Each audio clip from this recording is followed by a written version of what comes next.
ओं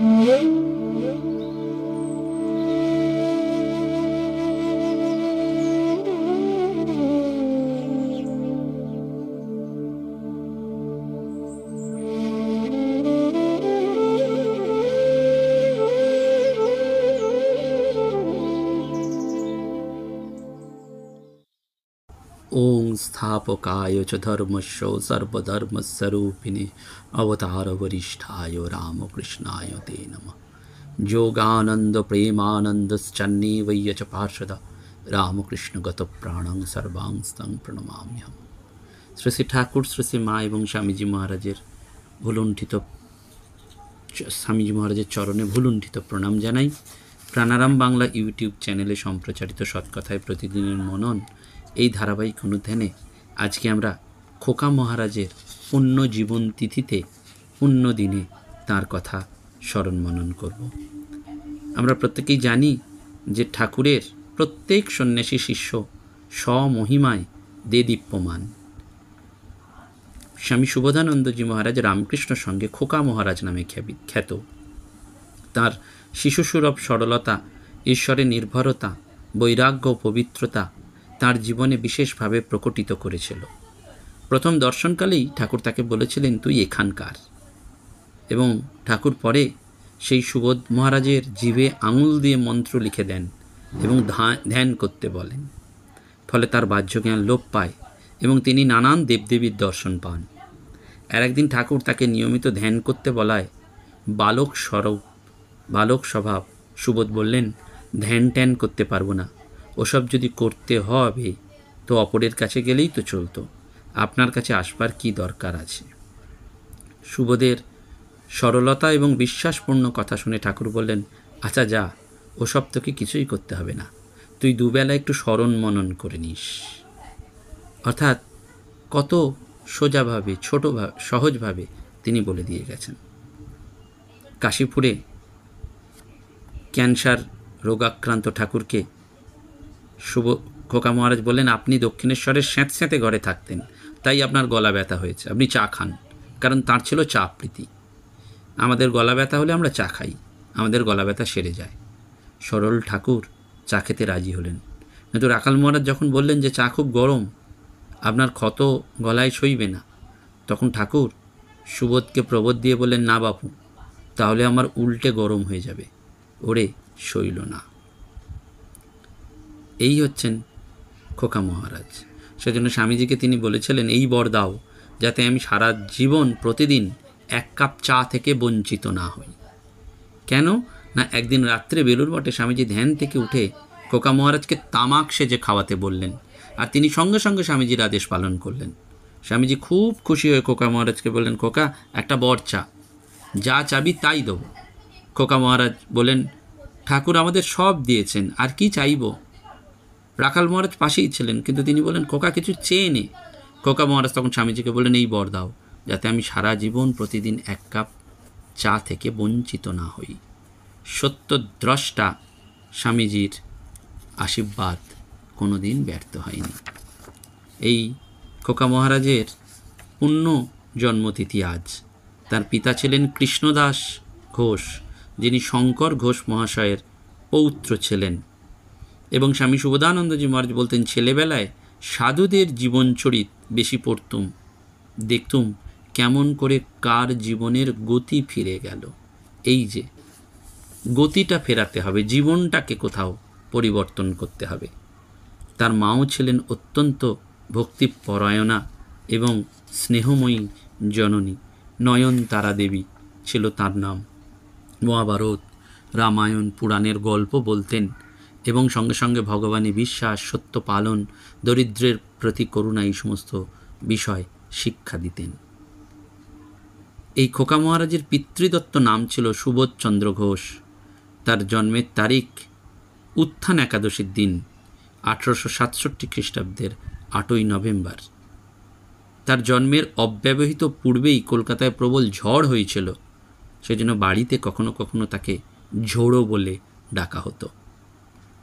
সুরেশচন্দ্র দত্তের প্রণীত শ্রীরামকৃষ্ণ পরমহংসদেবের উক্তি নামক একটা পুস্তক তিনি প্রাপ্ত হন এবং তারপরেই তার ঠাকুরের প্রতি আগ্রহ বাড়ে এবং সেই ঠাকুরের কাছে তার আশা সেই ক্ষীরোদকে সঙ্গে নিয়ে আমরা সে ঘটনা জানি। এবং ঠাকুর যখন খোকা মহারাজকে প্রথম দিন দেখেছিলেন সেদিন বলেছিলেন এই ছেলেটি শঙ্কর ঘোষের বাড়ির কেমন। এবং খোকা মহারাজকে বলছেন যখন ঝামাপুকুরে ছিলুম তোদের সিদ্ধেশ্বরী মন্দিরে তোদের বাড়িতে কতবার গেছি, তুই তখন জন্মাসনি, তুই এখানে আসবি জানতুম, যাদের হবে মা তাদের এখানে পাঠিয়ে দেন। তখন খোকা মহারাজ বলেছিলেন আমি যদি এখানকারই তবে আরও আগে আনিলেন না কেন। ঠাকুর তাহাতে বলিয়াছিলেন দেখো সময় না হলে হয় না। এবং এইরূপ কথাবার্তা পরিচয়ের পর ঠাকুর তাকে পুনরায় শনি বা মঙ্গলবার আসতে বলেছিলেন।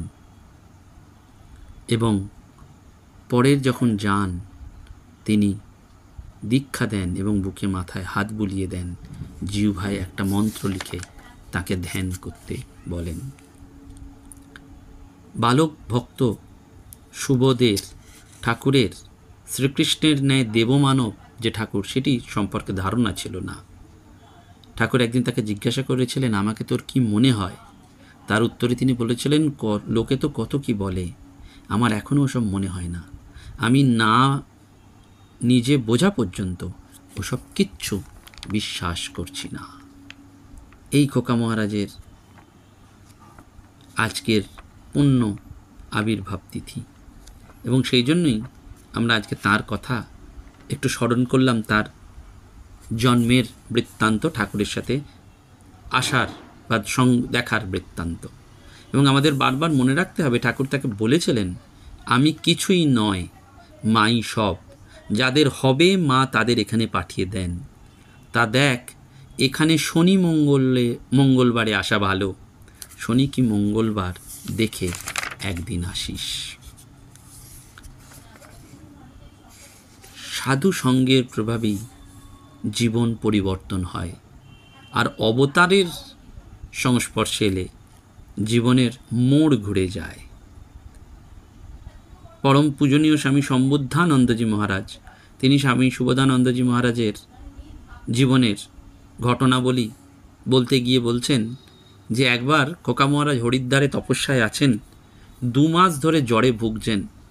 একদিন এমন হয়েছে যে জল পিপাসা পেয়েছে, তবুও কমণ্ডলুটা ধরে জল খাবেন সেই শক্তি নেই। কি আর করবেন, কোনো রকমে উঠে যেই কমণ্ডল ধরতে যাচ্ছেন পড়ে যাচ্ছেন, অবশ হয়ে যাচ্ছেন। সঙ্গে সঙ্গে খোকা মহারাজের খুব অভিমান হলো শ্রী শ্রী ঠাকুরের ওপর। খোকা মহারাজ বললেন তাই তো, এমন ভুগজি এমন কেউ নেই যে একটু খোঁজ খবর করে। এইরকম ভাবতে ভাবতে তিনি ঘুমিয়ে পড়েছেন। দেখছেন শ্রী শ্রী ঠাকুর এসে আমার গায়ে হাত বুলিয়ে দিচ্ছেন আর বলছেন কি ভাবছিস, দেখছিস তো আমি কাছে কাছে রয়েছি, কি চাস, লোকজন চাস না টাকা পয়সা চাস, কি চাস বল। তখন খোকা মহারাজ বলছেন আমি বললুম কিছুই চাই না, শরীর থাকলে রোগ তো হবেই, চাই যেন তোমায় না বলি, যেখানেই থাকি তোমায় যেন স্মরণ থাকে।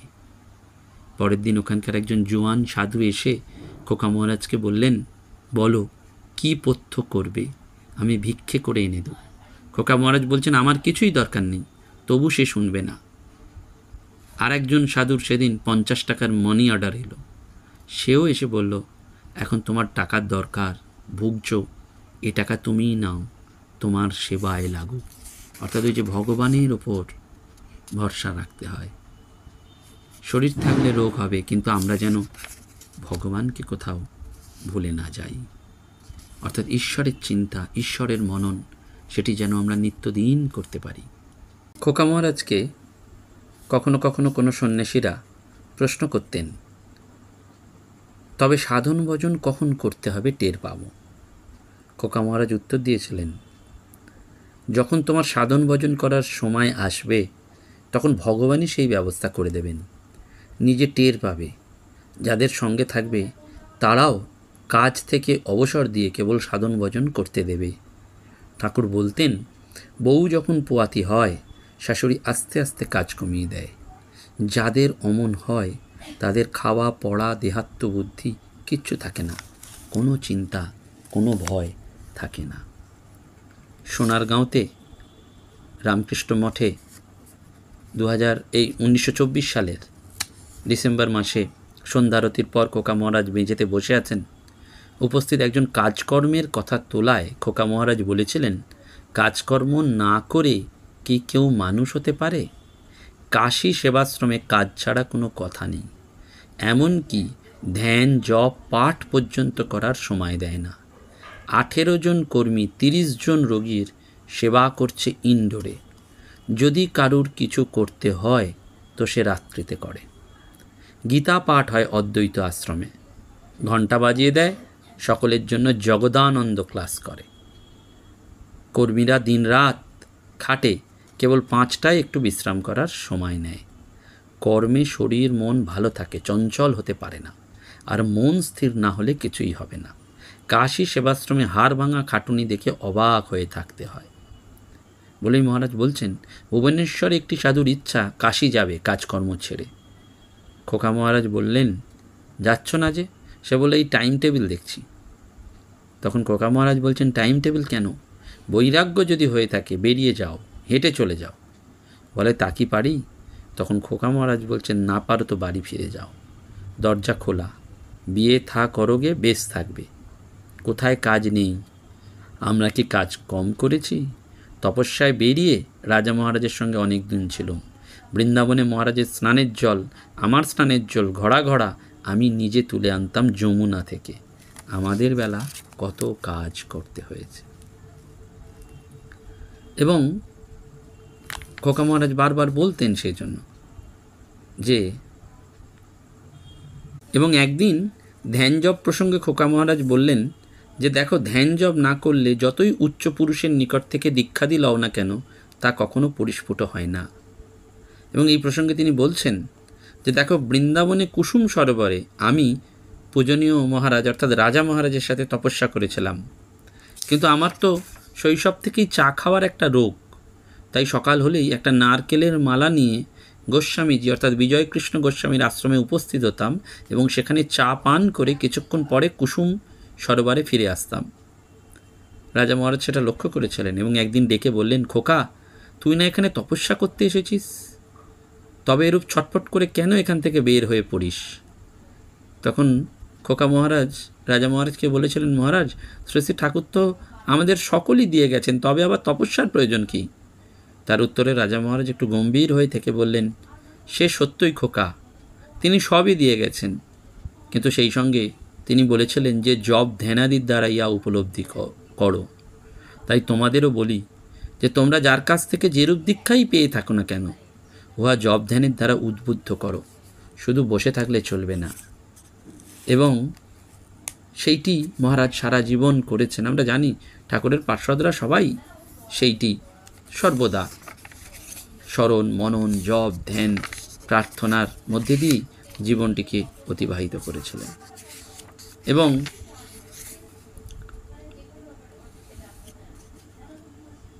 বলছেন যে রোগ যন্ত্রণার যখন কথা ওঠে তখন বলছেন তিনি যে যখন তাঁর চিন্তা করি তখন কিছুই মনে থাকে না, অর্থাৎ ভগবানের চিন্তা করলে অন্য কিচ্ছু আর থাকে না। খোকা মহারাজের জীবনের একটি ঘটনার কথা, একটি গল্প। তাঁর সাধন অবস্থায় একবার তিনি হিমালয়ের একটা নিভৃত কুটিরে তপস্যা করেছিলেন। এই সময় জ্বরে ভুগছেন, জ্বর বেড়ে যায়, তিনি অচৈতন্য হয়ে পড়েন এবং এই যে কুঁজোর কথাটা বললেন। সকালবেলায় দেখলেন মহারাজ দরজা খুলিয়ে খুলিয়ে বলে কেউ একজন এসছেন, তিনি চাইছেন না এবং খোকা মহারাজের চোখ দিয়ে তখন জল পড়ছে। খোকা মহারাজ প্রার্থনা করেছিলেন, ঠাকুর আমাকে আর প্রলোভনে ফেলো না, না বুঝে অভিমান করেছিলাম, অভিমান ভাঙালে ভালোই হলো, কিন্তু আর লোভ দেখিও না। এই খোকা মহারাজকে ঠাকুর একদিন বলছেন, হ্যাঁ রে, মাস্টারের বাড়ি তোর বাড়ির খুব কাছে, তার কাছে যাসনি কেন? যাস। খোকা মহারাজ উত্তর করলেন, মশাই তিনি স্ত্রী পুত্র নিয়ে ঘর করেন, তার কাছে কি করতে যাব? খোকা মহারাজের বৈরাগ্যপূর্ণ কথায় ঠাকুর উচ্চ হাস্য করে উঠে বললেন, ওরে, সে আর কোনো কথাই কইবে না, এখানকার কথাই কইবে, তুই যাস তার কাছে। খোকা মহারাজ অগত্যা বললেন, আপনি যখন বলছেন যাব। এর 2-1 দিন পরেই মাস্টারমশাই আবার একখানি চিরকুট লিখে সুবোধকে অর্থাৎ খোকা মহারাজকে বাড়ির থেকে ডেকে পাঠালেন। খোকা মহারাজ গেলেন। মাস্টারমশাই তাকে খুব আদর যত্ন করে বললেন, তিনি এখানে আসতে বলেন, আসো না কেন? খোকা মহারাজ উত্তর করলেন, আপনি সংসারী বলে আপনার কাছে এতদিন আসেনি, তবে তিনি বললেন আপনি তার কথাই কইবেন, তাই এলুম। মাস্টারমশাই সঙ্গে সঙ্গে বললেন, সে ঠিক কথা, আমরা সামান্য মানুষ, তবে সাগরের ধারে বাস করি, 1 হাত কলসি সাগরের জল এনে রাখি, কেউ এলে সেই জলই দিই এই পর্যন্ত, তার কথা ছাড়া আর কি কথা কইব? এই যে এতটা পড়াশোনা করলুম, তার কাছে গিয়ে সবই তো মিথ্যে হয়ে গেল। লেখাপড়া শিখে মনে হয়েছিল দুনিয়ার সব তত্ত্বই জেনে ফেলেছি। ওমা, তাঁর সঙ্গে কথা কয়ে দেখলুম সব বিদ্যা অবিদ্যা সব কোথায় ভেসে গেল। মনে হলো কি আশ্চর্য, এই বিদ্যে নিয়ে মানুষের এত অহংকার। এই আমাদের সমস্ত কিছুর অহংকার কিন্তু এই জায়গায় দাঁড়িয়ে রয়েছে। আমরা সব সময় মনে করছি আমারটি ঠিক, বাকি সবটি ভুল। মতুয়ার বুদ্ধি করো না, বারবার ঠাকুর বলছে, মতুয়ার বুদ্ধি করো না, নিজেরটি ঠিক। সেজন্য সন্ন্যাসীরা বলছেন, খোকা মহারাজের কাছে গেলে, তার কাছে যেতে গেলে একটুও ভয় হতো না, একদম তার কাছে যেন অভয়। খোকা মহারাজ নিজে যেমন সেই রকম। একদিন সীতাপতি মহারাজ জিজ্ঞাসা করলেন যে, মহারাজ, স্বামীজি বড় না ত্রৈলঙ্গ স্বামী বড়? খোকা মহারাজ তখন কাশীতে আছেন। তিনি বললেন, Trailanga Swami is the greatest among men, but Swamiji is Shiva himself. Trailanga Swami মনুষ্য মধ্যে সর্বশ্রেষ্ঠ, কিন্তু স্বামীজি স্বয়ং শিব। ঠাকুরের কাছে কেউ স্বামীজি সম্বন্ধে একটু মিথ্যে বললে বা তার নিন্দা করলে ঠাকুর সেখানে গঙ্গা জল ছিটিয়ে দিতে বলতেন, এখানে শিব নিন্দা হয়েছে, একটু গঙ্গা জল ছিটিয়ে দে। এবং বারবার সাধন ভজন সম্পর্কে বলতেন, একমাত্র ঠাকুরের চিন্তা করলেই মন শুদ্ধ পবিত্র স্থির হয়। কেউ আর তাকে মন দিয়ে ডাকছে না, কিরূপে মন স্থির হবে, এই কেউ আর তাকে ডাকছে না। সেই জন্য বারবার বলেছিলেন শেষ জন্ম সম্পর্কে, ঠাকুরের ভাব নিয়ে কাম কাঞ্চন ত্যাগ করে ভগবান লাভই মনুষ্য জীবনের উদ্দেশ্য করে যে সাধন ভজন করবে, তারই শেষ জন্ম। আমরা খোকা মহারাজের কাছে প্রার্থনা করব, ঠাকুর মা স্বামীজির কাছে প্রার্থনা করব যে আমরা যেন এই ভাবটিকে ধরতে পারি। সৎকথায় প্রতিদিনের মনন ধীরে ধীরে পর্ব থেকে পর্বে এগিয়ে যাচ্ছে। আমি জানি না আপনাদের বিরক্তি উৎপাদন করছে কি না, কিন্তু কখনো কখনো হয়তো অনেকে বলেন যে রোজ সকালবেলায় উঠে কি বকবক করছো, এই পাঠ করে যাচ্ছ, কোনো এক্সটেম্পোর বক্তৃতা দিচ্ছ না। হ্যাঁ, মহাবিদ্যালয় অর্থাৎ কলেজে পড়ানোর চাপ, গবেষণার চাপ, অন্য সেবা পূজার চাপ, সবটা নিয়ে হয়তো এক্সটেম্পোর বক্তৃতা সবসময় হচ্ছে না। একটু পাঠের আঙ্গিকে, একটু নতুন অঙ্গিকেই আমরা মনন করছি। আসলে এটি তো প্রার্থনা নয়, এটি মনন। সেই জন্য ওই খোকা মহারাজেরই কথা, সকাল সন্ধ্যায় ঠাকুরের নাম করো, স্মরণ মনন করো। সৎকথায় প্রতিদিনের মনন আসলে এই মননেরই একটি উপায়। নমস্কার, ধন্যবাদ।